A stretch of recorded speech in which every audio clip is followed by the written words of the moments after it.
was a rumble in the jungle. Once I heard Dad was outside again counting birds, and Mama plugged in a nightlight, and I saw the queen of the world.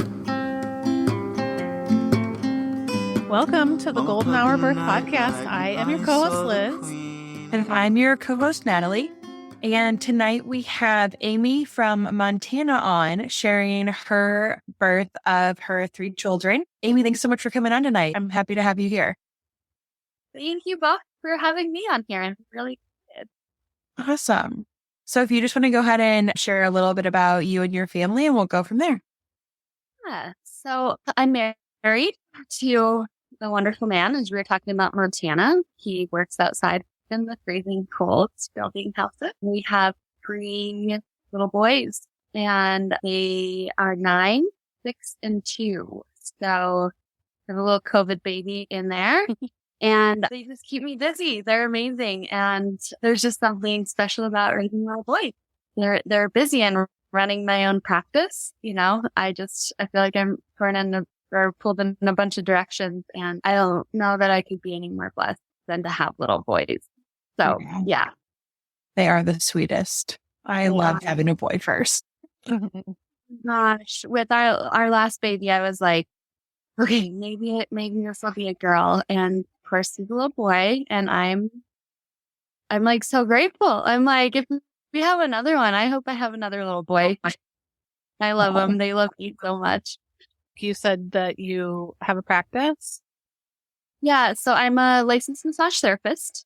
I actually specialize in prenatal massage, infant massage, and cranial-sacral therapy. So as of recently, I started working more with babies with my cranial-sacral therapy practice, which has been really fun. And I just, mostly work with them in like the first weeks to months after birth, and helping them with breastfeeding issues. So helping them release restrictions throughout the body. And that's been like just the last few months I've gotten the training on that, and it's been so much fun to like work with babies. So I do that. And then I also am a natural childbirth educator. That is so cool. I wish you were in my backyard. I love massages. I had a twin of me in my backyard, so I could have them all the time too. Yeah, true. Getting them and not giving.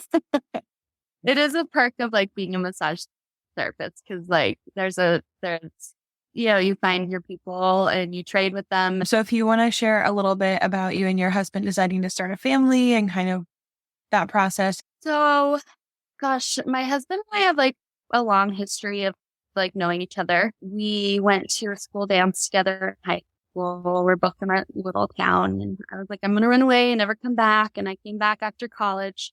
I was actually a nurse prior to my massage therapy career, and came back and worked here and kind of met with him again. And we were planning a family. I got pregnant, and it was just like, we were just like still young and having fun in life. And then it was like, bam, I'm pregnant. And it was truly like the biggest blessing ever. I mean, for both of us. And so I think that really probably, not planning my pregnancy, this first pregnancy, I look back on it and I'm like, man, even being a nurse, I was so uneducated on what to expect and how to like keep for myself in my pregnancy and in my birth.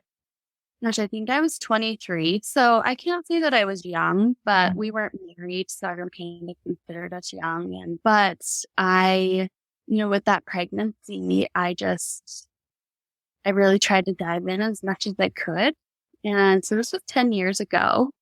And I'm like, wow, things have like changed so much from now to 10 years ago. Like the information that's available. I mean, even like access to books and even just being able to have access to like Facebook and Instagram or whatever to be like, hey, what's your guys' favorite book? I think I had What to Expect When You're Expecting.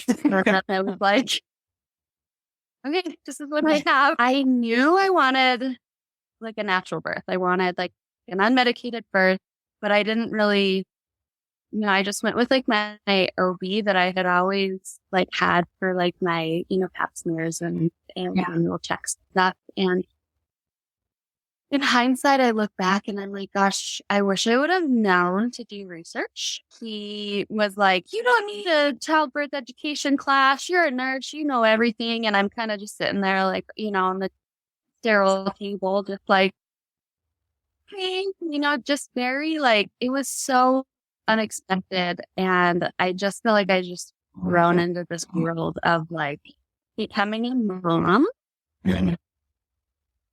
Or I was planning on being a mom.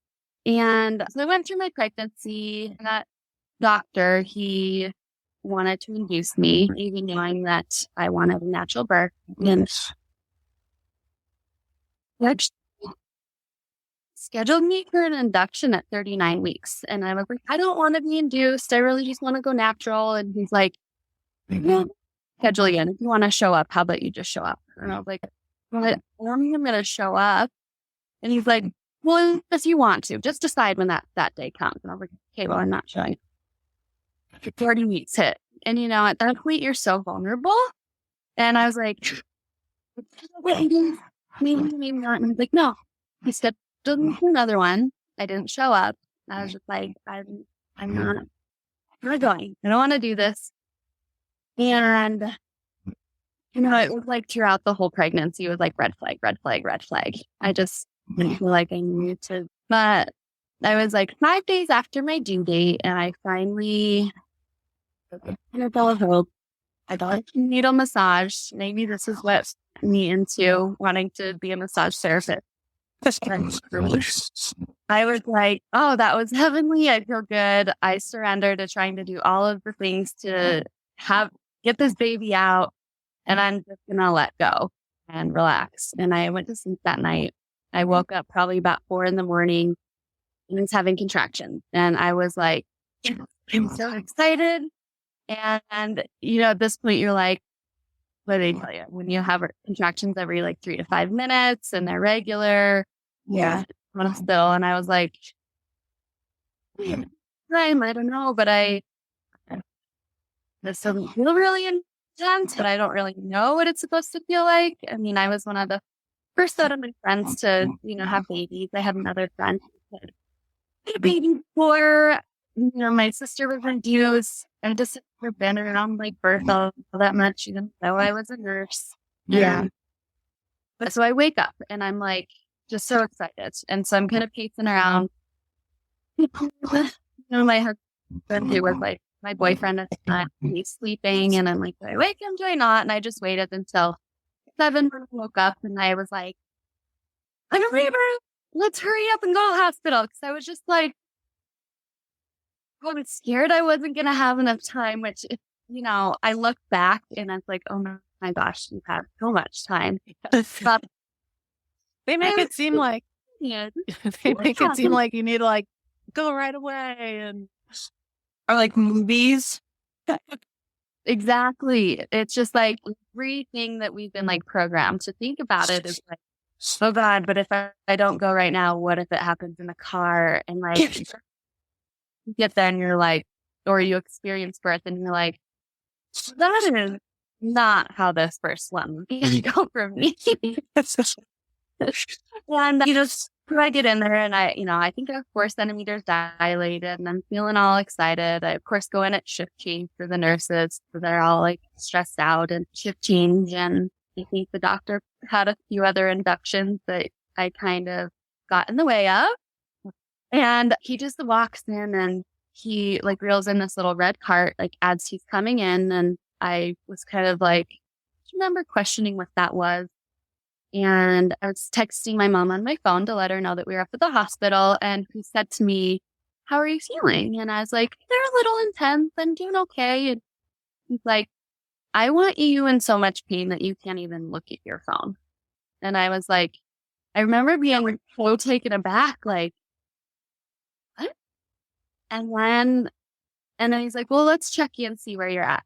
And I was like, okay.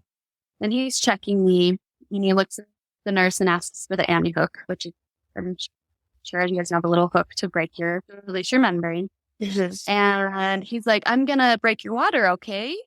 Which is like kind of a way of asking, but it's certainly not like an informed consent. Yeah. And I was just like, okay.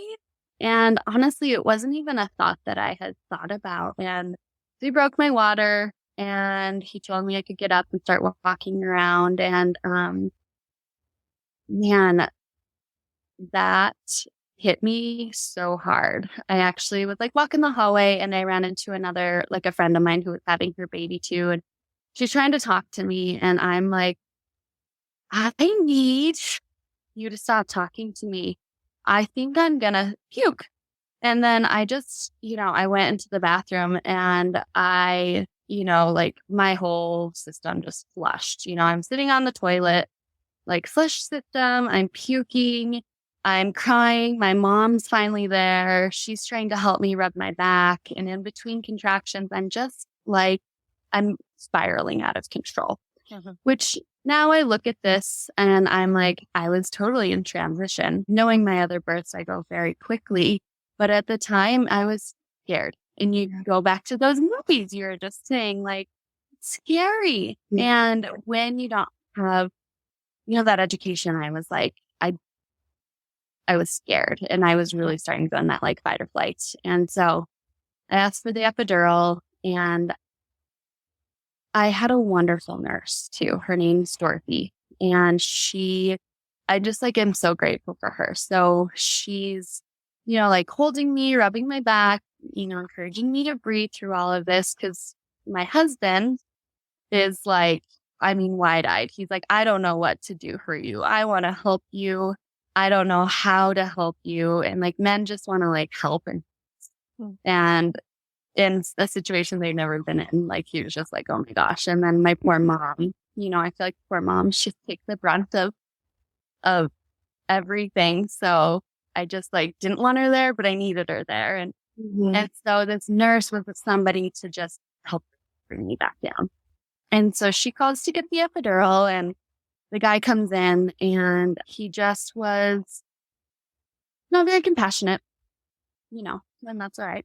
But he keeps yelling at me to sit still. And I'm, every contraction I'm dry heaving. And the sweet little nurse Dorothy was just like, stop yelling at her. She is doing her best.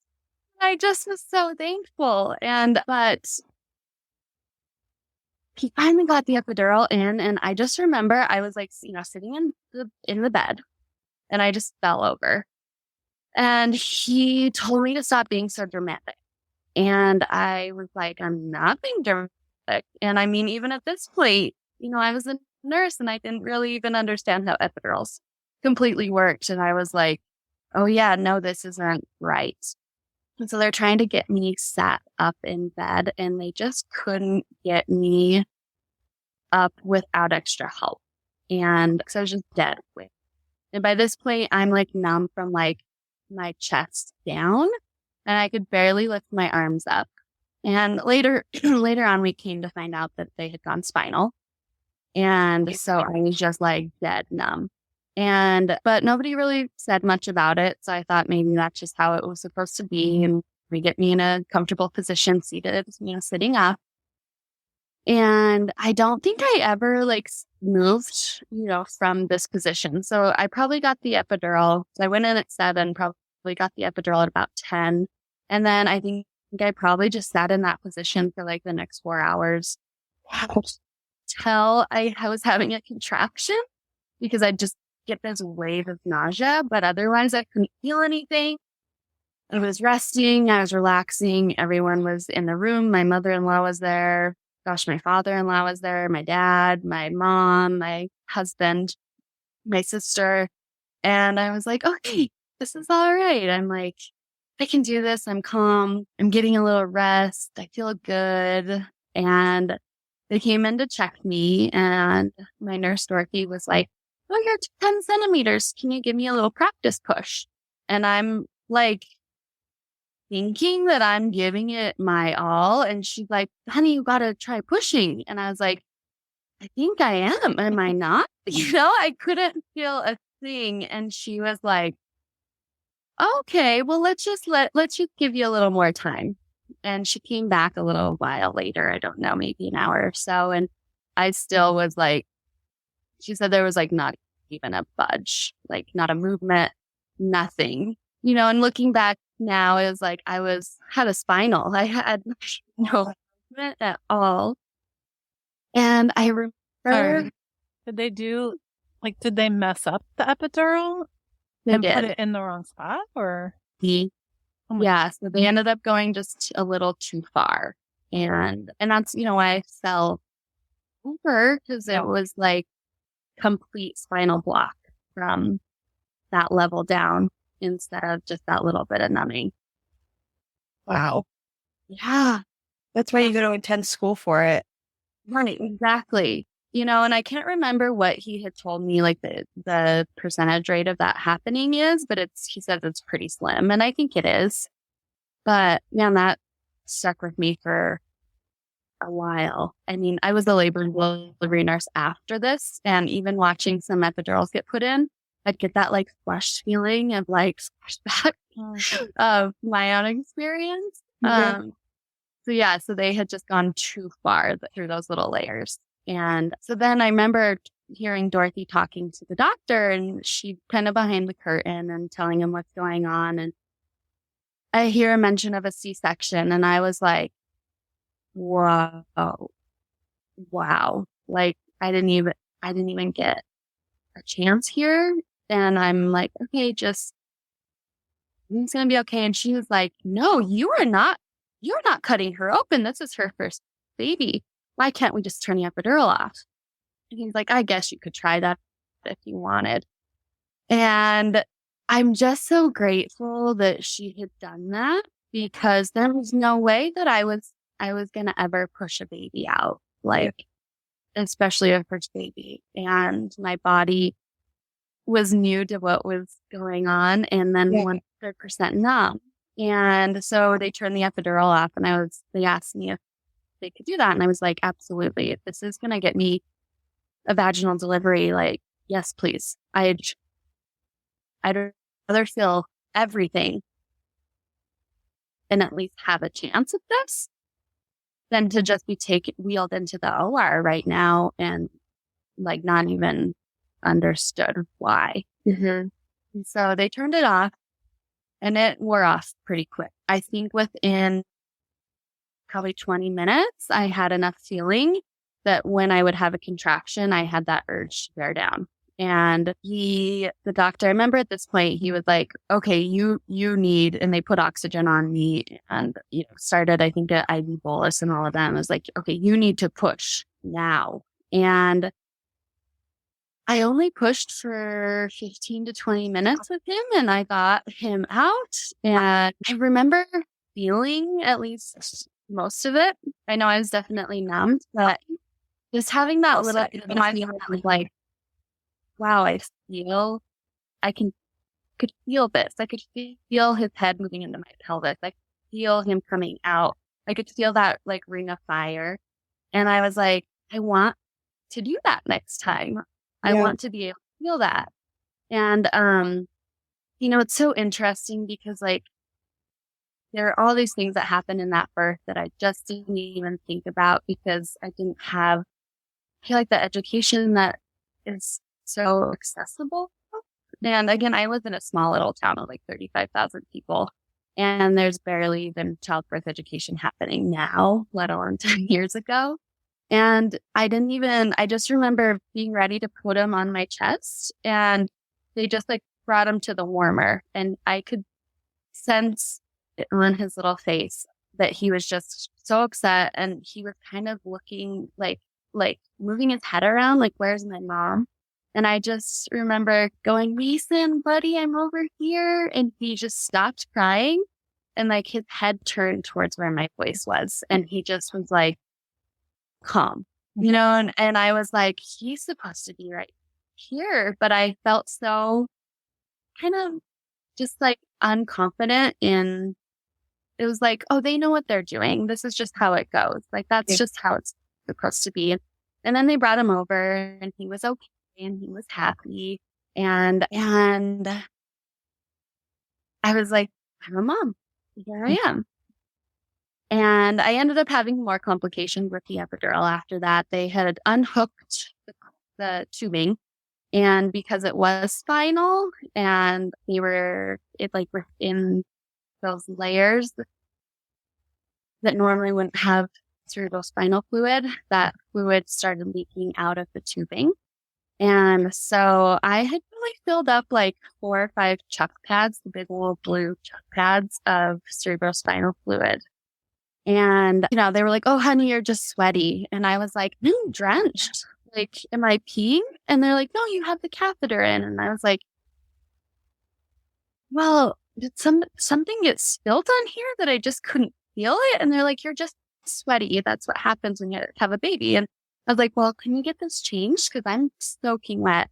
And they changed everything underneath me. And then I saturated a couple more pads. And I was like, and my husband is like, has the little cord from the tubing from the back. And he's like, no, but look at this thing. It's just like leaking. And I was just like, drip, drip, drip, drip. Oh my God. And so what happened with that is I had to leave the epidural in for 2 days, and they had it capped then at this point. And then so I had to stay an extra couple days at the hospital, which at this point, from losing all that cerebrospinal fluid, I couldn't tolerate the light. I couldn't tolerate noise. I couldn't tolerate like any extra stimulation. It was like so intense. My head hurt so bad.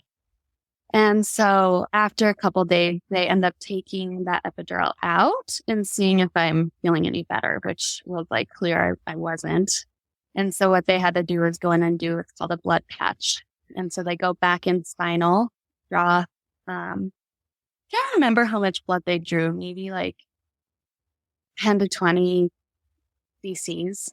And so just a little bit, but put that blood into that space to help kind of equalize the pressure. Mm-hmm. And I can say it helped a little, but it was painful.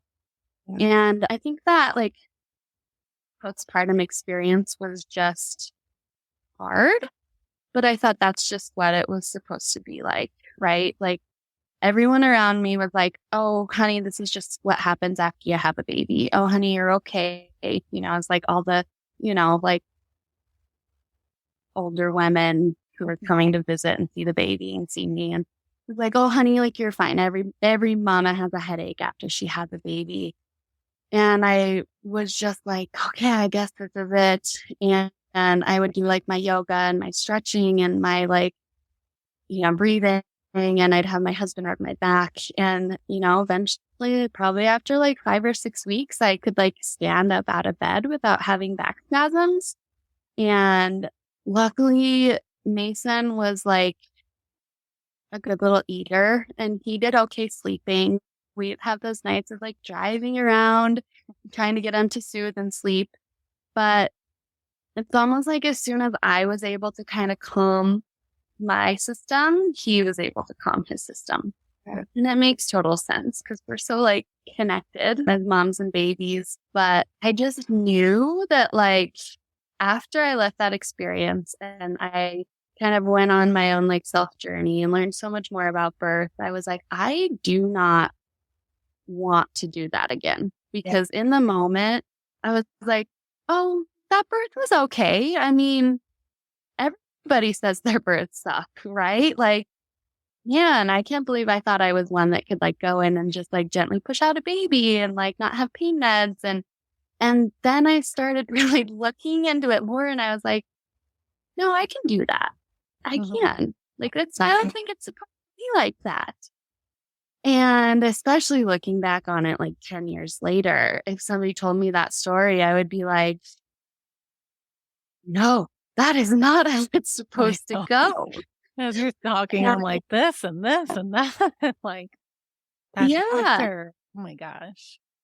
Yeah. And like, honestly, I think even up until like a couple years after, I thought he was like pretty great. And then I was like, really looked at it, especially, then working as a labor and delivery nurse and seeing some things and hearing some stories. I was like, oh, this isn't how birth is. Like, this isn't how most births are. Even epidurals, like most women don't experience what I Yeah. And thank God. And it just was so strange how it's just so like brushed under the rug, move on, you're okay. How's the baby? How's the baby? How's the baby? Nobody was normalizing your own experience and like giving you time to like process what happened. Yeah. And I don't think I really actually processed it until I was ready to have my third baby. So I feel like I even carried some of that into my second, labor and birth and pregnancy. And it was with that third baby that I had known enough that I was like, no, this is one's going to really be different. Yeah. And you also were like, you knew something was wrong with your body, but like no one was listening to you, which that happens so much with women, and we're like, but I guess I just have to deal with it because, I don't know. It's just insane. Yeah. Or like, oh, they're trained in this. They know better. Right. Like, or they work with women all day long. If she sees that a lot of people are wet from sweating all the time, that must be true. Yeah. Like, no, like I'm stopping it. And like enough that like I was almost feeling like I was sitting in like a puddle of urine. And yeah, I don't think there's enough listening to women, and whether that's in birth or other areas. It's like, if we know our body, that should be taken into consideration, what we have to say about our bodies and what we're experiencing. Yeah, for sure. Yeah. What kind of nurse were you before the birth of Mason? I was a Med Surg nurse. Okay. Mm-hmm. And I think at this point I had probably been into my nursing career maybe 2 years. Okay. Gotcha. Yeah, probably about 2 years. Mm-hmm. Yeah. Yeah. And like labor and delivery units are so like locked off from all other areas. And so even in my training, like in school, was very minimal. Yeah. I think I actually got to see like 1 or 2 births. And I think that's the thing too. We don't like as women really see a whole lot of births. And the births we do see are like the fake ones on TV where they're like dying and screaming and blood everywhere. And 10 minutes later, their baby's born. Yeah, exactly. Yeah. Yeah. It's like, oh, I think I'm in labor, and then screaming, and then baby's born. Yes. It's like totally unrealistic. And so that's like what our like subconscious is given to believe. When I had my second, the labor and delivery nurse, it was the first, which I guess that's just not common, but it was the first baby that she had caught. Because my doctor wasn't there yet. And I'm like, I figured like that would have been something, I don't know, the nurses would have to do sometimes. But yeah. I remember one time I almost had to like catch a baby, and because the midwife was running between 2 rooms, and I was just like, Sue, you can't leave me in here. You can't. And she like told me how to like take cord, like unwrap it around from the neck if I needed to. And I was like looking at her like, don't you dare make me do that. And she like, and she was like the calmest mom, gently pushing this baby out. And I'm like, the head's swimming, and I'm like, okay, I'm gonna have to do this. And the midwife just comes like strutting in, and she's like, you're doing great. And she was gonna let me like do it, but I was like, please take over. It's funny though, because the nurses really do literally everything. Except that. Like, yeah, it is. It's like, okay, we'll sit and push with mom for 3 or 4 hours, and then when baby's crowning, like it got to roll in. And yeah, like my doctor was there for told me like a minute in Westbourne. I was just like, and they get all the money. It's just the whole system of it all is a little wild. And yeah, I think with my second baby, like my plan was like, I'm going to wait as long as I can, go into the hospital. Yeah. And like, that was my plan. And I was like, again, in hindsight, I'm like, that's a terrible plan. I mean, it's a good plan, but I should have done more than just that being my plan. Oh, like that was your whole. That was like my plan. Yeah, that was like my plan. And I can say I did a little more research. I did some hypnobirthing. I read some more books. And I can say too, at this point, I was a little more like in tune with my body after years of like practicing yoga and doing meditations and breathing and all that stuff. But it was like, I was just like, I'm not going in until I absolutely have to, and you're not breaking my water. Like that was my plan. And like, I did reach the goal of having, my unmedicated birth. My doctor, who I had a different doctor for this one, and she was like, she never goes out of town. And like the one time she goes out of town, like out of the year, like a 3-day weekend that she goes and has this amazing weekend with her family, was like my due date. And so I was seeing her, like her partner, and he's amazing too. And I just didn't know him at the time. And so I just remember like calling him one day. I had like 6 weeks of prodromal labor. His pregnancy was like actually pretty easy and okay. But the last 6 weeks, I like had contraction, like off and on, off and on, off and on. And I would be so uncomfortable. And then like as soon as I'd be like, okay, maybe I should call, they'd stop. And he just was like, he's still like a feisty little boy. He's so sweet and cute, but he's still just like that exact personality. Like, I'll just push the button, and then when you're about to like really pop, I'll just like stop. And so at this point, I was like just exhausted. I think I was like 4 centimeters dilated, 4 or 5 centimeters dilated from like 34 weeks on. And they were kind of watching me for a while, but then it was like, okay, you're just having like this prodromal labor. Once I hit 37 weeks, I was like, okay, bring it on. And then it was like nothing. So when I actually like went into labor, I called the on-call doctor, and he's like, well, just come up and we'll check you. And at this point I was like, I don't know. I'm just tired of this. And I'm sure it's not the real thing. But I'll come up. And I go up, and he said I had like a bulging bag, and I was 5 centimeters. And I was like, well, I'm just going to go home. And he's like, no, you're going to go over to the labor and delivery unit. And I was like, no, remember my plan is to like stay home as long as possible. And he's like, okay, if things intensify, you have to come up, but I'm giving you 2 hours, and that's it. You get 2 hours at home, and then you have to come up. And I was like, okay. And he's like, don't go hiking. Don't go do anything crazy. He's like, this baby's coming. You have to trust it. Just like, because at this point, I was just like, let's just get this baby out. So I was like, I've done walking and the squatting and the rolling on the ball and all that stuff. And so I was like, okay, I'll go home and rest. And, on the way up to the hospital, so I think 2.5 hours went by, and they called me, and they're like, you need to come up. And I was like, okay, I'll come up. And I'm uncomfortable at this point, but not like to the point of, like I was thinking, like rolled over in the bathroom, like throwing up. I was like pretty comfortable.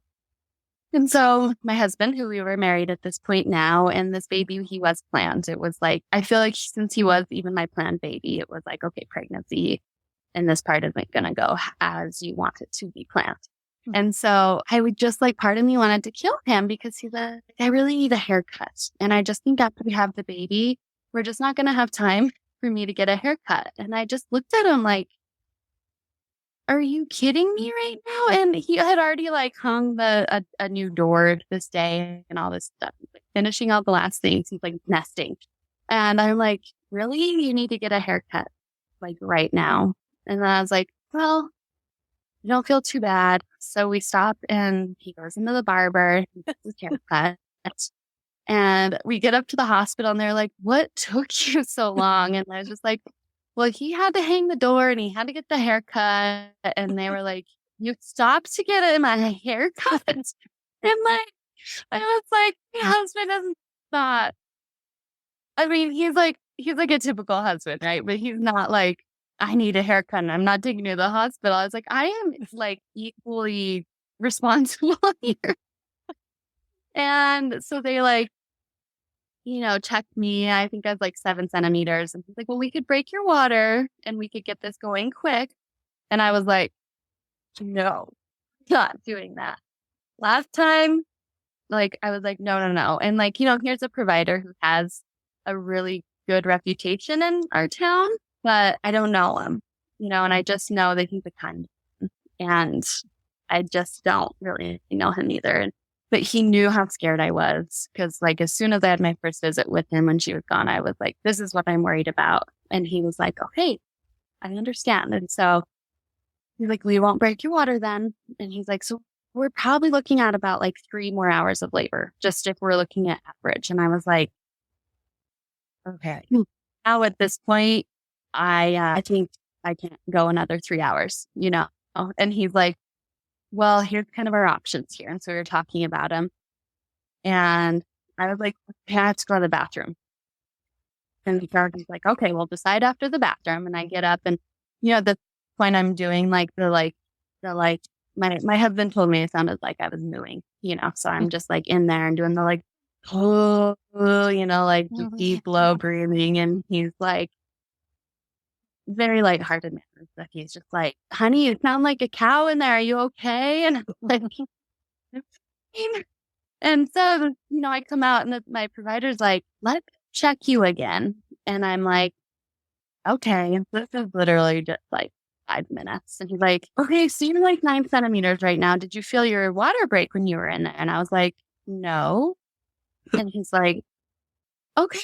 Well, and then I was like, I need the epidural. Like at this point, it was like, bam, hit me. I'm like, oh my gosh, so much pain, so intense. And then he's like, okay, we'll call and get you the epidural. I don't know if we'll have time. And then I was just like laying on my side and I was like, oh, he just got into my pelvis. And they were kind of all like the couple nurses and him were like, what? And I was like, oh, I think he's about to come out. During this too, I'm not like a calm, quiet, breathe it out. I'm a very like vocal, roar your baby out. Cause it just, for me, it's like, bam, happens so fast. And like, he was able just to barely get his little gown on and like baby was out. And so from like me walking in, my plan worked, right? Cause I was like, stay at home as long as possible. You didn't break my water. But it was still like, holy crap, that was so intense and so fast. And I think it was 40 minutes from the time I walked into the doors to when I had him. And his postpartum was actually really great. I felt really good. Like it was like summertime. I felt amazing. Everything went really well. He was kind of a little colicky baby, but we did great. And he was like easy and, yeah, so it was funny because it was just like, okay, well, that was my plan and I did the plan, but I think it could still be better than that. And I'll probably do this. I could probably have like 15 babies and be like, okay, how could the next one be more magical? I think birth is just amazing. And so when we did get pregnant with our third baby, which at this point I was a labor and delivery nurse. And I just mentally wasn't doing really well. I think my soul calling was in a completely different place. And I had quit my job as a nurse and, did a yoga teacher training and was a yoga teacher and like finishing massage school. And like I had zero intention of having a baby as all of this transition was happening. So it was like, I just want to be very stable in life and like really on my feet. And then here I am in massage school and not making my nursing wage and having the insurance and all the things that you're like worried about. And I got pregnant. And so I didn't even know I was pregnant. Like I started being like, because I got my IUD out, it was causing a lot of issues. And then I just remember texting a friend and asking if she wouldn't mind telling me just about like, natural ways to, watching your cycle and preventing pregnancy. And then she's like, well, when was your last period? And I was like, oh, I think I'm coming to you a little too late. I don't even remember when my last period was. And I was probably like 6 or 7 weeks pregnant at this point. And just like school was crazy, raising 2 kids. Like, how can I possibly get pregnant so quick getting off of my IUD? And which is silly because that's how we conceived Mason, was like, I missed a pill and got pregnant, but I didn't have any symptoms. And I really chalk this up to like the fact that I wasn't so stressed. Even my like resting heart rate when I was a nurse was 115, and my resting heart rate now is like 65. Yeah. And so just way less stress, not so long of hours. I mean, I'm getting 3 massages a week during school. I'm giving massages. It just like everything was so much less stressful. And so I was just like, thinking if this is going to be my last baby, I really want to do it right. And this pregnancy was really amazing. I stayed very active throughout this whole pregnancy. I only had a couple days of feeling like that morning sickness. I just felt very healthy and strong. I felt very like spiritually connected. I had my little morning meditation and routine, and I was very connected to him too as a baby. We didn't want to find out the gender with him because, having the 2 boys, I was like, I don't care if I have a boy or a girl. Mm-hmm. And I did want a little girl a little bit because I was like, okay, I have my 2 boys. I would love that little experience with a little girl. And then I was like, but if it's a boy and I find out, I don't want any moment of him ever feeling or thinking or having it projected on him that like I was disappointed. So I was like, we just won't find out. And I really think that with him, I was so much more connected to him because I wasn't focused on the gender stuff. I wasn't focused on clothes or a nursery or like thinking about what this little person could be like. And I just was connecting to like what was inside of me. And so I had like my affirmations. I had, my daily yoga practice, my daily meditation practice. Like my cravings were like salmon and like cucumbers. It was like everything it was like great pregnancy. My other ones were like, let's eat cookies and things you would normally think you'd craving. Yeah. But it was like his whole pregnancy was just like easy. And, and I had the same doctor that I had with my last pregnancy. And she like knows I'm like more on the natural side of like life anyways. And she never pushed induction, but, she'd still kind of like bring it up a little, like as we're approaching 39 weeks, I feel like I don't know too many like providers outside of like midwifery that aren't like, well, 39 weeks, could have an induction if you wanted. And I, declined, and she was like totally fine with that. And then 40 weeks hit and I didn't feel a thing. Like I didn't even feel like barely even Braxton Hicks. 40 and a half weeks, 41 weeks. And I was finally like, okay, you can like check me. I didn't want to do a bunch of cervical checks because it's such a mind game. Mm-hmm. It's like, okay, here I had one pregnancy where I was like 1 centimeter. And then this other one where I was like 4 to 5 centimeters, and they were still born at the same time. And it just is such a mind screw. And she checked me and she's like, you are 0 and 6. And I was like, what? Like 41 weeks. So we then do, I think, an ultrasound like right before 42 weeks. Cause I was like, will you let me go past 42 if I get to 42 weeks and she just was like, well, hospital policy, all that. And I'm like, no. But she's like, would you be open to an ultrasound?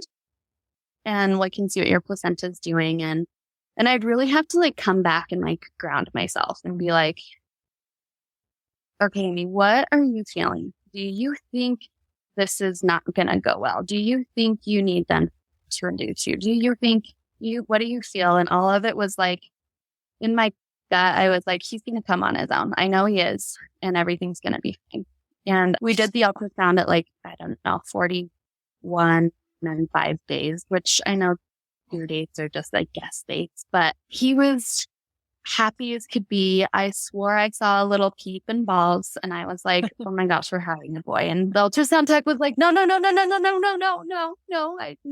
I was like, pretty sure. And all of my dreams up to this point were like little boy.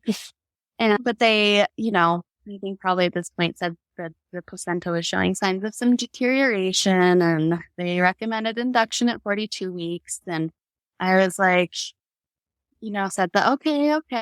And I was like, in my head, I'm like, no, like I know I'm not going to have to get induced. I just know it. And she checked me the day before, and I was still like high, thick clothes, baby wasn't engaged. And I was like, what is going on? Oh my gosh. And I had to like really get out of my head at this point to be like, this baby is coming on his own. And I know that my cervix is saying otherwise. And so it's scheduled for induction that Monday. And maybe it was a Tuesday. Either way. I wake up in that morning, or actually I think that night before, I started to have some regular contractions for like the first time. And I was like, and my middle son must have sensed something. And like, I'm a plant lady. I have like 30 plants. He knocked one of my plants over, and I was just so upset about it. And then everything stopped. And I had a birth photographer for this one, and I texted her, and she, was like, okay, well, I'll just see you in the morning. And I was like, I'm sure nothing's going to happen tonight. Well, my alarm goes off at 5 a.m. And I was just kind of uncomfortable all night, but I can't say like my back hurt or I was contracting. But I think I was just in a deep sleep, and I woke up, and as soon as I put my feet on the floor, like it was like bam, bam, bam, like contraction, contraction, contraction. I sat on the toilet, I wiped, there was like my bloody shower, my mucus plug, and I was like starting to have that like, oh crap, we gotta go.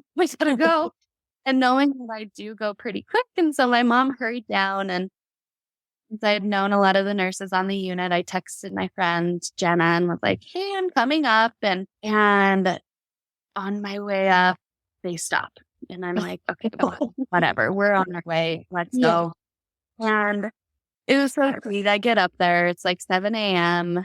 and they have the room all decorated for me. And it said like happy birthday and flowers. And so it was just like really sweet from all my little like old coworkers. And they get me on the monitor, and I'm having a contraction every like 6 minutes.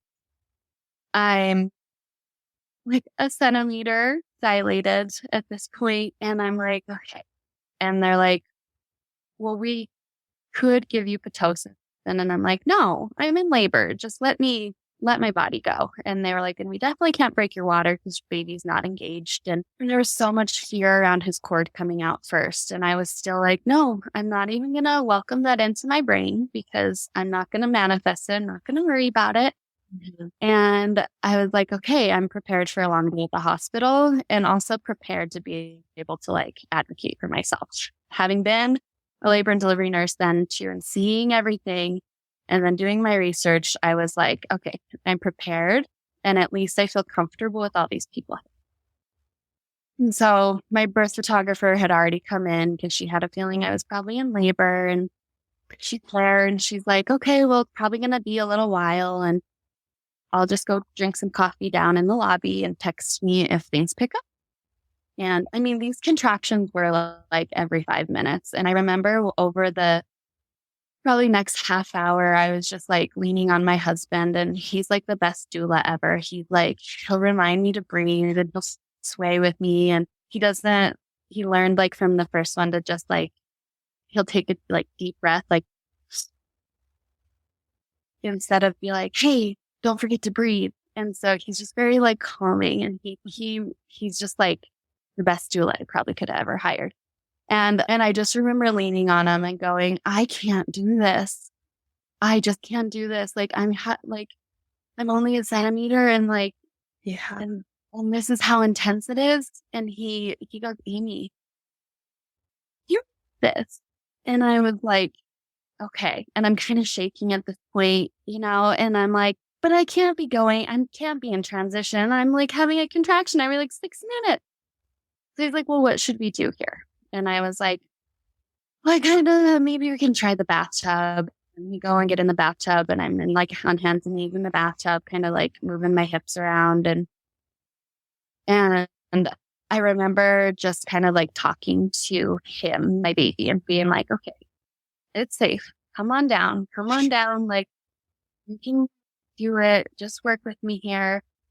And I started to almost feel like every contraction, I could almost feel like my bag of waters, like bubbling almost. And I was starting to really have it to like slow down with each contraction. And they were still like every 5 to 6 minutes. I swear they were so far apart.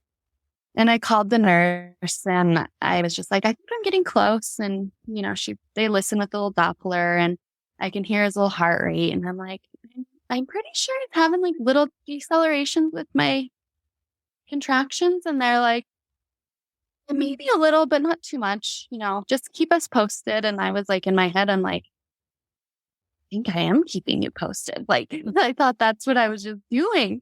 Yeah. And my birth photographer had already come back in at this point. And when I had said I was, going to get in the bath because I was getting uncomfortable, and I stood up and my water broke, and it was like all over, and it was like, whoa, here it is.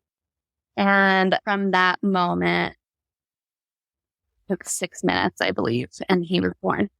And so it was, 9:23. So I got there at 7, had him at 9:23. And, it was like, that's where I was like, well, I'm pretty sure I'm keeping you posted right now. And Michelle was her name, was my nurse. And she had a gal training with her. And, it's like, wait, you're just talking about in the beginning. She was like, okay, Amy, like, try not to push. And I just looked at her and I was like, Michelle, you are catching this baby. I am not waiting. I don't know if you see this. I cannot wait. I'm not waiting. I was like, I trust you. You can catch this baby. It doesn't matter. And again, I'm a very like loud vocal birther. But yeah, the doctor, they called her, and she was like, how is she pushing? She was just like barely a centimeter, and she ran over from clinic, and like it literally, she just like ran in, put her hands like in the cool gown thing, and like, baby, which is funny, like just to like catch the baby, right? Yeah. It just makes me laugh a little. But so he just like came fast and furious, and one of my best friends was there. She was the baby nurse. And so I, pushed him out, and my doctor like kind of like held him up as she's like putting him on my chest. And I just had not a thought in the world about if he was a boy or a girl. And she was like, Amy, do you see this? And I was like so happy. And I was like, that moment, I was like, I'm so happy I didn't find out what I was having, because I'd never had like, oh, it was not a girl. I was just so happy that I had this little boy. And it was a very peaceful little golden hour. I got to have like him just on me. He latched on well. They helped me get cleaned up quick. I was able to like walk to the bathroom and pee. And I felt kind of like almost pampered, because they knew me. They trusted me. I trusted them, and I know not everybody gets that, but it was just a very nice period of time. And it was even a couple hours before we let like grandmas and grandpas come up, and my boys came up after school, and my oldest was so upset that it was a boy. So he's holding him and like he's all wrapped up in the like blanket, you know, and we hand him to Mason, and Gavin's just a little too little to get it at this point. And Mason's like, what is it? And I'm like, it's a baby. And he's like, but what is it? I'm like, it's a baby, buddy. And he's like, is it a girl or is it a boy? So I was like, it's a boy. And his face just was like, oh. But this baby, he was like, I know this is a girl, bought her baby dolls and all these cute little girl things for Christmas. He was born, you know, in February, and he just was so sad. And now all three of them, like, you know, best of buds, wrestling all the time. And yeah, his birth was really, I never felt out of control. I felt there was a few moments of like trying to come back down, but it was in the most intense, like body going from 1 centimeter to 10 centimeters, like baby high up to baby probably down so fast. And his birth was really just powerful because I was like, yeah, I feel it in control. I feel very calm. I have a good couple people around me to keep me grounded. Yeah. And even his postpartum period was really great up until lockdown hit. And, you know, I was like, I had a lot of help and I had like pickups of the other kids scheduled, and I just stayed in bed a lot, and I had meal prepped like weeks of food, and I had a meal train set up and people bringing me like good, nourishing, amazing food. And those first 4 weeks were like wonderful. It would have probably been amazing if it was able to keep going, but you know, COVID rocked. Yeah. Rocked born a in lot February, and then by April we were like mid-March, and then in March, early March. It's like March. That was like homeschooling 2 kids and having the newborn, and then my husband's working, and I could say I could probably even do a whole different story about it. Was like that birth and that postpartum story were very different. But man, that postpartum, having gone through all of everything I did experience in that postpartum period during lockdown, I think really pivoted me into a very strong sense, a strong mother. Like, okay, I can do this. I can do hard things. Yeah. And even when we have no idea what we're going to expect, or nobody could have prepared a single person for that. Yeah. And, you know, I feel like it was for the first time in my life that I wanted to be like, oh, well, this person didn't show up, or they should have known to come help me. And it was like, nobody can help me. So I have to figure out how to help me, and kind of had to pull myself out of a little dark hole. And I really found like strength and resiliency in that. And it's really a big part of like why I am who I am, just from that 2 years ago to 3 years ago to today. And yeah. When did you kind of start doing your childbirth education? Was that after your third, or did you start that before? So actually, I had actually applied for a grant as I was pregnant to try and get like free childbirth education and postpartum support to like my community. And so it was kind of in the process, like in my brain, but I hadn't actually like started pursuing like any trainings or anything until after. And I did actually get like hypnobirthing trained during COVID, because we had access to so much stuff online that's normally not accessible if you're not live. And it was a wonderful training. It just didn't completely resonate with me and how I birth. And so I just was like, okay, how did I have what I feel was like a successful, positive birth? And I really leaned into a lot of that, like I listened to my body and I came inward and I leaned on the people I had around me and I communicated and I educated myself and I really brought a lot of spirituality into my daily practice and meditated. And so I would say probably about a year and a half ago is when I started developing my own childbirth course. Very cool. Yeah.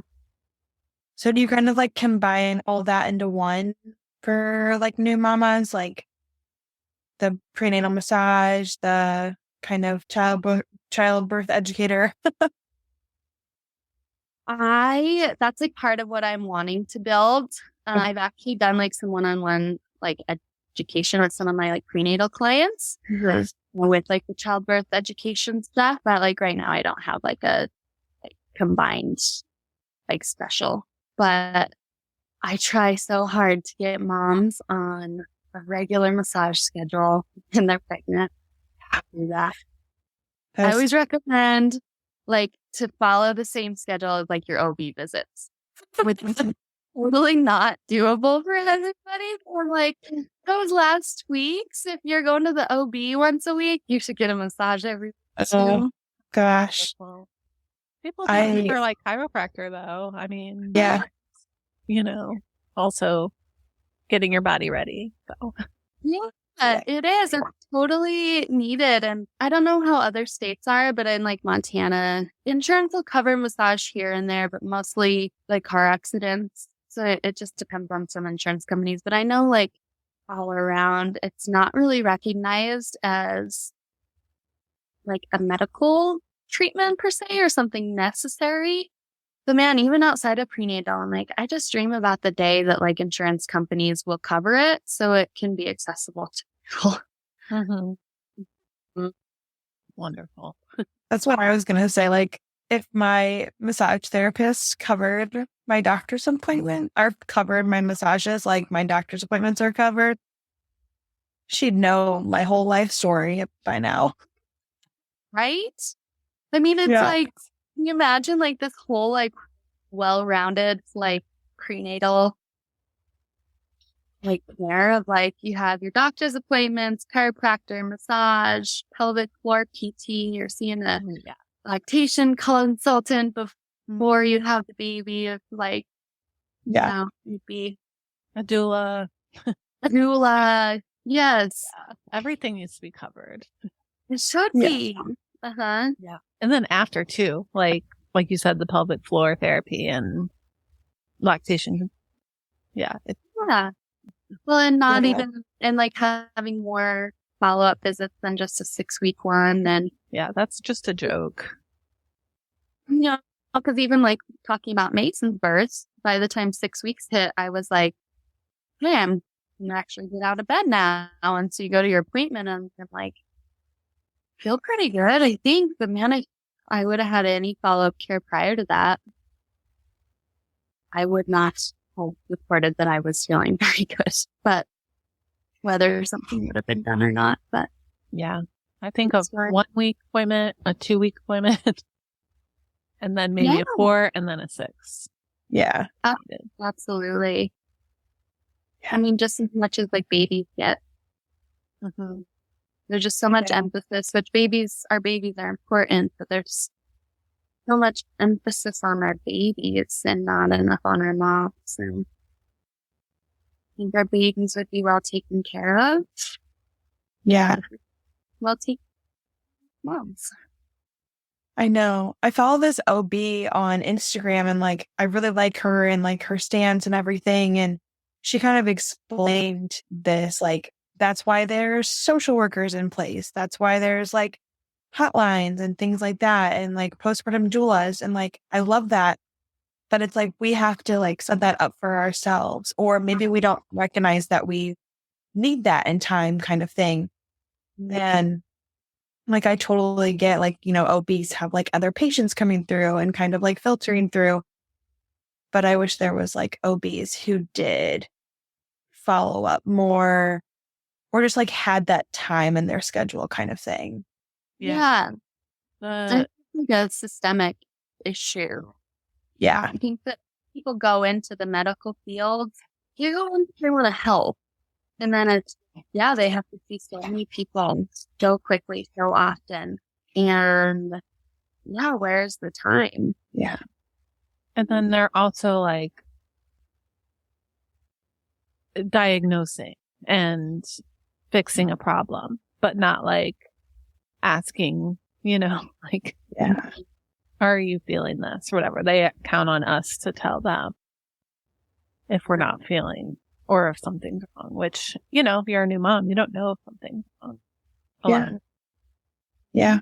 But that's why I really wanted to go with like a midwife, a home birth, because the midwives here, the ones that do the home birth, they come and do the baby check and like checking the mom too. Yeah. I think it's like, day 5, day, 10 or whatever it is, but it's way more than an OB. Yeah. Yeah. And a lot of times, they'll come to you, which, with me and my background as a nurse, a couple years ago, home birth, I'd say that terrified me. And now I'm like, can we please have another baby? And I just want to have this baby at home. I love that. Got rid of so much of like the fear that's around birth. And clearly you'll go to wherever you feel safest, Yeah. if you have the option. But yeah, I've had people be like, why didn't you have a home birth with your last one? And it was not where I would have felt safe at that time in life and in what I knew. Yeah. And I wish I would have. We don't have anybody in town who does home births. We do have a couple that will travel from out of town to come here, and it's becoming more common, which is nice, but I would love to give birth at home. Yeah. Yeah. I don't know if I would want to do my own home, but like, I love a birth center. Yeah. Yes. I would even love if we had a birth center in our little town. Yeah. But we're definitely like small and old school. We're working on it, though. Cool. Yeah. If you ever get a chance to visit Montana, it's a very wonderful, cute little sweet place to come visit. To meet up. So on the list, like just pictures I see, I'm just like, oh my gosh, that looks so beautiful. So much greenery. It is. It is. That's awesome. So happy we could connect, all these states away. Exactly. Thank you guys so much. Yeah, thank you. If you want to share just kind of like how people can connect with you, your Instagram. So my Instagram is _naturally_Amy. Okay. And then, my childbirth education page is at Instinctive Birth and Beyond CBE, like childbirth education. Yeah, I'm mostly just on my personal page and share just specific birth stuff on the other one. Awesome. Yeah. We'll link that also in the show notes. Thank you, ladies, so much. Hope you have a great night.